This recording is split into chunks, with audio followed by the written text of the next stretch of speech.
Let's chika! Kwento ni Rene Baterbonia, bibigyang buhay ni Donnie Pangilinan sa magpakailanman.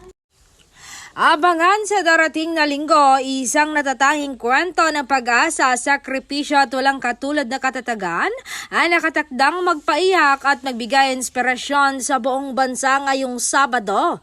Sa isang pambihirang pagkakataon, bibigyang buhay ng nag-iisang kapamilya heartthrob at premiadong aktor na si Donnie Pangilinan ang madamdamin at makulay na talambuhay ng yumaong at tinistang atleta na si Rene Baterbonia. Kilala sa kanyang karisma at husay, mas lalong pakatutukan si Donnie sa kanyang kauna-unahang pagbida sa nag-iisang drama anthology ng bayan, ang Magpakailanman sa GMA Network. Dito ay ipamamalas niya ang isang matured, mas malalim at may mas hugot na pag-arte na tiyak na tatalab sa puso ng bawat Pilipino.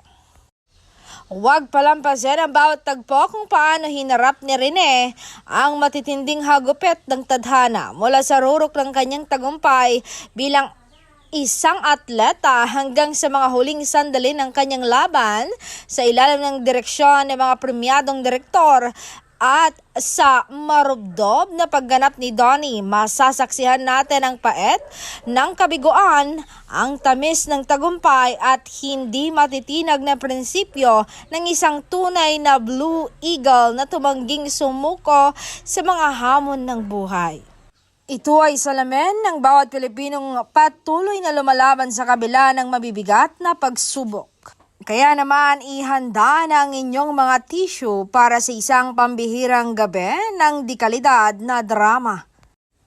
Kaya naman, solidong suporta at nag-uumapaw na papuri ang pinapaabot ng buong showbiz community sa proyektong ito na magpapakita ng tunay na tapang at puso ng pamilyang Pilipino. Ang kwentong ito ng buhay at ligasiya ni Rene Baterbonia na bibigyang buhay ni Donnie Pangilinan ay isang makapangyarihang paalala na sa gitna ng pinakamalalim na unos, laging may liwanag basta't may pagmamahal at determinasyon. Siguradong magiging viral at usap-usapan ito sa social media habang nag-iiwan ng malalim na aral sa bawat manonood. Tutok na ngayong Sabado ng gabi sa Magpakailanman at sabay-sabay nating saksihan ang isang obra maestrang magpapatunay na ang katatagan ng loob ang pinakamabisang sandata sa anumang laban ng buhay.